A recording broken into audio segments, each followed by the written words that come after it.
रामकदमांची उलटी गिनती सुरू झाली अशी टीका ठाकरेंच्या शिवसेनेचे नेते भास्कर जाधव यांनी केली आणि त्यांच्या या टीकेला कदमांनीही उत्तर दिलं आहे। पैसे कमवणारे हे बाप बेटे त्यांना कुठल्याही प्रकारची नीतिमत्ता नाही, त्यांच्याकडे कुठल्याही प्रकारचे संस्कार नाहीत, संस्कृती नाहीत, त्यांना लाज नाही, लज्जा नाही आणि त्यातूनच अशा प्रकारच्या गुंडांना रिव्हॉल्वरचं लायसन्स देण्याचं काम हे त्यांच्याकडून होणं हे काय त्यांच्या एकंदरीत प्रवृत्तीला आणि त्यांचा एकंदरीत संपूर्ण जो काही इतिहास आहे त्याला ते साजेसच आहे। अशा प्रकारच्या चुका ते सातत्याने करणारच आहेत आणि मला असं वाटतं की रामदास कदमांची आता उलटी गिनती सुरू झालेली आहे। आता उलटी गिनती कोणाची सुरू झाली आहे मतदारसंघात जाऊन बघा, त्याकडे कोण शिल्लक घालणार नाही माणूस। सगळी माणसं शिवसेनेमध्ये आली, जिल्हा परिषद सदस्य आले, प्रमुख लोक सगळे आले। आता शिल्लक कोण आहे त्याच्याकडे? आता भोपळा आहे त्या मतदारसंघात, त्याच्याकडे कोण नाही, तर उलटी गिनती त्याची चालू झाली की त्याची चालू झाली की।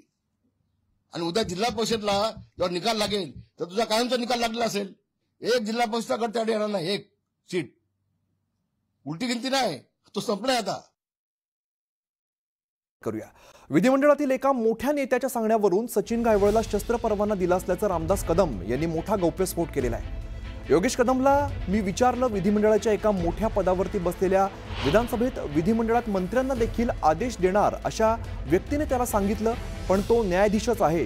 योगेश कदमने सांगितलं तो न्यायाधीशच आहे, मला नावं घ्यायची नाहीत, नाव योगेश कदमने मुख्यमंत्र्यांना पाठवलेलं आहे। मोठी व्यक्ती आहे, उच्च आसनावरती बसलेली व्यक्ती आहे, अशा व्यक्तीने शिफारस केल्यानंतर ही व्यक्ती स्वच्छ असेल म्हणून गृहराज्यमंत्र्यांनी निर्णय घेतला, कागदपत्र होते असं रामदास कदम म्हणाले। योगेश कदमला विचारलं मी, त्यांनी हा जो निर्णय घेतलाय स्पेसिफिक याबाबतचा, तो विधिमंडळातल्या एका मोठ्या पदावर बसलेल्या विधानसभेमध्ये विधिमंडळामध्ये मंत्र्यांना देखील आदेश देणारा अशा व्यक्तीने त्यांना सांगितले। तो पण न्यायाधीशच आहे, ज्याने योगेश कदमला सांगितलंय तो पण न्यायाधीशच आहे, लक्षात घ्या। आणि म्हणून योगेश कदमने निर्णय घेतलाय तो। मला आता नाव घ्यायचं नाही, त्याचं नाव योगेश कदमांनी मुख्यमंत्र्याला पाठवलंय। दरम्यान रामदास कदम मोघम बोलू नका, हिम्मत असेल तर योगेश कदम यांना कोणी आदेश दिले यांचं थेट नाव घ्या असं आव्हान ठाकरेंच्या शिवसेनेच्या नेत्या सुषमा अंधारे यांनी रामदास कदमांना दिलंय।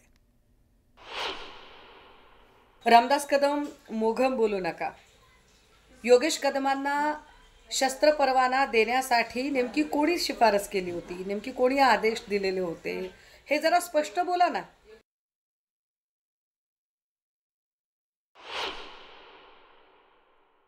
पहिल्यांदा जो अर्ज केला होता शस्त्र परवान्यासाठी तो पोलीस आयुक्तांकडे केला, त्याच्यामध्ये राजपत्रे प्रतिनिधी कोण आहेत त्यांच्या सह्या असतात, ते एकदा आपल्याला चेक केलं पाहिजे आणि कदम साहेबांकडून ज्याची शिफारस केली त्याची माहिती घेतली पाहिजे। आणि ही माहिती घेतल्यानंतर कदम साहेबांच्या हातून चूक झाली तर आम्ही विनंती करणार आहे की तुम्ही हा 5 शस्त्र परवाना रद्द करा। दरम्यान एका बाजूला मंत्रिमंडळातील तो नेता कोण अशी चर्चा रंगलेली असतानाच रोहित पवारांनी मात्र सचिन गायवळ प्रकरणी विधान परिषदेचे सभापती राम शिंदे यांच्यावरती गंभीर आरोप केलेला आहे। सचिन गायवळ राम शिंदेंच्या जवळचे आहेत, त्यांनी योगेश कदमांना फोन केला असेल असा आरोप सुद्धा रोहित पवारांनी केलाय। शस्त्र परवाना दिल्याप्रकरणी सभापती आणि गृह विभागाचा सहभाग आहे असा आरोप रोहित पवारांनी केलाय। गायवळ लंडनला गेला तेव्हा धाराशिवमधून त्याला मदत करण्यात आली, हिंगोलीचा नेता गायवळला पाठिंबा देत होता असं रोहित पवार म्हणाले। गौतमी पाटीलला उचलण्याची भाषा करणारे सरकारचे लोक आता निलेश गायवळ आणि संदीप पाटीलला पाठबळ देत असल्याची टीका रोहित पवारांनी केली आहे।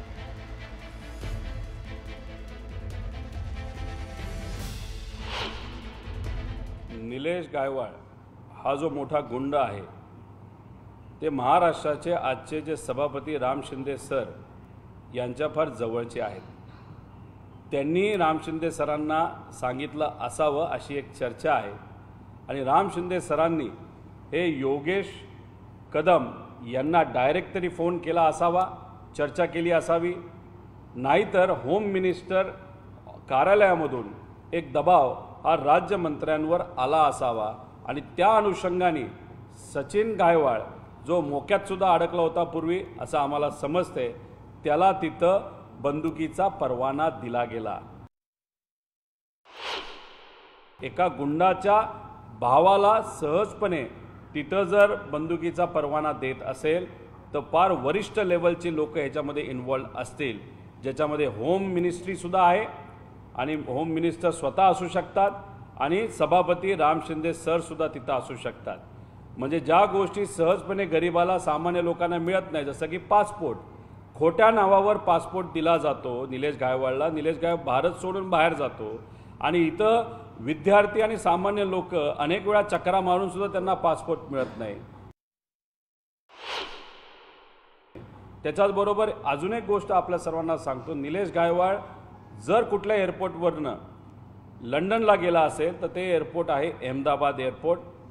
तिथं काही धाराशिवचे नेत्यांनी सुद्धा त्याला मदत केली, राम शिंदे सरांनी सुद्धा मदत केली, अशी लोकांमध्ये आता चर्चा आहे. आता होम मिनिस्टर साहेबांना विनंती करतो, याच्या खोलामध्ये जावा, जे जे कोणी जबाबदार असतील त्या त्या लोकांना तुम्ही तिथं पकडा. अजून एक गोष्ट, निलेश गायवाळच्या विषयाच्या बाबतीत हिंगोलीचा एक नेता आहे, त्या हिंगोलीच्या नेत्यांनी सुद्धा या निलेश गायवाळला वेगळ्या वेगळ्या पद्धतीने मदत करण्यासाठी काही प्रमुख सत्तेतल्या नेत्यांची मदत घेतली असं सुद्धा बोललं जातं.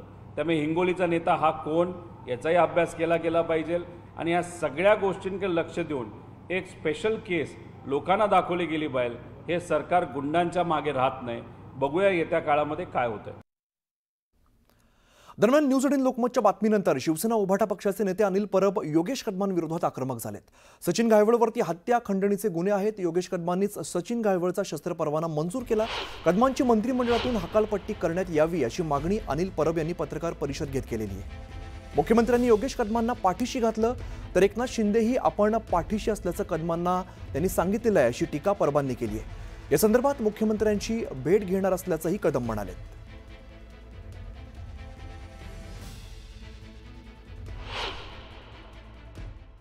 पण फक्त योगेश कदमचा राजीनामा बस. मुख्यमंत्र्यांची भेट घेणार आहे. मुख्यमंत्र्यांना याच्या बाबतीमध्ये एक निवेदन देणार आहे.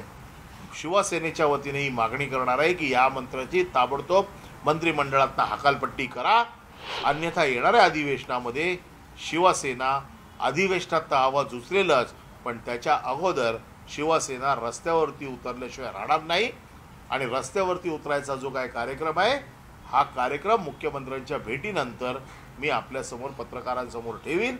परंतु आता योगेश कदम यांना मंत्रिमंडळातनं हकालपट्टी केल्याशिवाय शिवसेना गप्प बसणार नाही. पण फक्त योगेश कदमचा राजीनामा बस. शिवसेना रस्त्यावर उतरणार आहे, उतरणार रस्त्यावरती उतरणार. म्हणजे बघा 40 मंत्री आहेत. अनिल परबला पहिल्या दिवसापासून फक्त योगेश कदम, पहिल्या दिवसापासून फक्त योगेश कदम. त्याचा अर्थ काय महाराष्ट्राला कळत नाही का? समजत नाही का? उपमुख्यमंत्री एकनाथ शिंदे यांनी खेडच्या सभेत जाऊन सांगितलं होतं की योगेश तुझ्या पाठीशी मी आहे, तुला काय काळजी करायचं कारण नाही. आणि ज्या वेळेला महाराष्ट्राचा मुख्यमंत्री पाठीशी असेल अशी भावना तयार झाल्यामुळे गृहराज्य मंत्र्यांनी महाराष्ट्रामध्ये जे काय थैमान घातलेलं आहे त्याचा अजून एक पुरावा IBN लोकमतच्या माध्यमातून महाराष्ट्राच्या जनतेच्या समोर आला.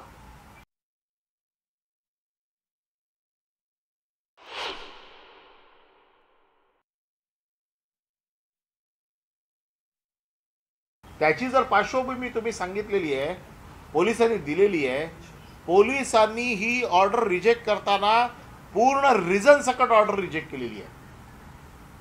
म्हणजे पोलीस जीवाच्या आकांताने प्रामाणिकपणे अशा लोकांना शस्त्र मिळू नये म्हणून प्रयत्न करतायत.